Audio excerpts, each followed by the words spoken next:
ನಮಸ್ಕಾರ. ಇವತ್ತಿನ ಈ ವಿಡಿಯೋದಲ್ಲಿ ಒಬ್ಬರು ಪ್ರಶ್ನೆ ಕೇಳಿದ್ದಾರೆ.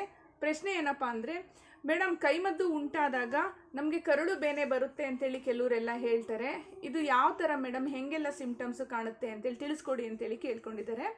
ನೋಡಿ, ಕೆಲವೊಬ್ಬರು ಪೇಷಂಟ್ಗಳು ಬಂದಾಗ ಅದರಲ್ಲಿ ಒಂದು ಅರ್ಧಕ್ಕರ್ಧ ಜನಗಳಿಗೆ ಕರಳಿನಲ್ಲಿ ಹುಣ್ಣಾಗಿರುತ್ತೆ, ಅಥವಾ ದೊಡ್ಡ ಕರಳು ಮತ್ತು ಚಿಕ್ಕ ಕರಳಿನ ಸಮಸ್ಯೆನೂ ಕೂಡ ಇರುತ್ತೆ. ಆಗ ಹೊಟ್ಟೆನಲ್ಲಿ ವೈಬ್ರೇಷನ್, ಈ ಥರ ಎಲ್ಲ ಹಿಂಗೆ ವೈಬ್ರೇಷನ್ ಆಗ್ತಾ ಇರುತ್ತೆ.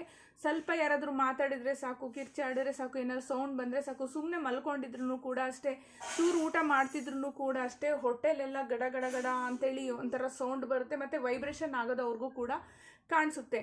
ಇಂಥ ಒಂದು ಸಂದರ್ಭದಲ್ಲಿ ಏನಾಗುತ್ತೆ ಅಂದರೆ, ಅಂಥ ವ್ಯಕ್ತಿಗಳಿಗೆ ಮಲಬದ್ಧತೆ ಇರುತ್ತೆ. ಇವ್ರು ಏನೇ ಅಕಸ್ಮಾತ್ ಊಟ ಮಾಡಿದ್ರೂ ಕೂಡ ಅಷ್ಟೇ ಮೋಷನ್ಗೆ ಹೋಗೋದಕ್ಕೆ ಆಗ್ತಾ ಇರೋದಿಲ್ಲ. ಅಂತಹ ಒಂದು ಮಲ ಸಂಗ್ರಹಣೆಯಿಂದ ಇವ್ರಿಗೆ ಈ ಥರದ ಒಂದು ಸಮಸ್ಯೆ ಉಂಟಾಗ್ತಾ ಇರುತ್ತೆ. ಇದ್ರ ಜೊತೆಯಲ್ಲಿ ಹಾಸ್ಪಿಟಲಿಗೆ ಸಂಬಂಧಪಟ್ಟಿರ್ತಕ್ಕಂಥ ಒಂದು ಕಾಲ್ಭಾಗ ಸಮಸ್ಯೆನೂ ಕೂಡ ಅವರಿಗೆ ಉಂಟಾಗಿರುತ್ತೆ. ಈ ಕೈಮದ್ದಿನಿಂದ ಈ ಥರದ ಒಂದು ಸಮಸ್ಯೆನೂ ಕೂಡ ಉಂಟಾಗಬಹುದು. ಇದ್ರ ಜೊತೆಯಲ್ಲಿ ಆಹಾರ ಪದ್ಧತಿ ಕ್ರಮ ಏನಾದರೂ ಸರಿಯಾಗಿಲ್ಲ ಅಂದ್ರೂ ಕೂಡ ಅಷ್ಟೇ ಈ ಥರದೊಂದು ಸಮಸ್ಯೆ ಉಂಟಾಗುತ್ತೆ. ಮಲಬದ್ಧತೆ ಯಾರಿಗೆಲ್ಲ ಇರುತ್ತೋ ಅಂಥವ್ರಿಗೂ ಕೂಡ ಈ ಥರ ಒಂದು ಹೊಟ್ಟೆ ವೈಬ್ರೇಷನ್ನು ಆಗೋವಂಥ ಚಾನ್ಸಸ್ ಇರುತ್ತೆ.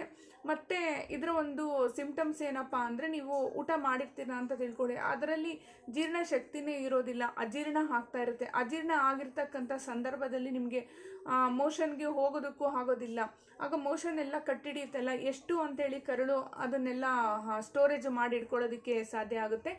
ಆಗ ಕರಳು ವೀಕ್ ಆಗ್ತಿದ್ದಂಗೆ ಇಂತಹ ಒಂದು ಸಮಸ್ಯೆ ಸೃಷ್ಟಿ ಆಗ್ತಾ ಹೋಗುತ್ತೆ. ನೋಡೋದಲ್ಲ ವೀಕ್ಷಕರೇ, ಇವತ್ತಿನ ಈ ವಿಡಿಯೋ ಇಷ್ಟ ಆದಲ್ಲಿ ಲೈಕ್ ಮಾಡಿ. ಇನ್ನಷ್ಟು ವಿಡಿಯೋಸ್ಗಳು ನೋಡಬೇಕು ಅಂದರೆ ಸಬ್ಸ್ಕ್ರೈಬ್ ಮಾಡ್ಕೊಳ್ಳಿ. ನೆಕ್ಸ್ಟ್ ಇನ್ನೊಂದು ಒಳ್ಳೆಯ ವಿಡಿಯೋದೊಂದಿಗೆ ಭೇಟಿಯಾಗೋಣ. ನಮಸ್ಕಾರ.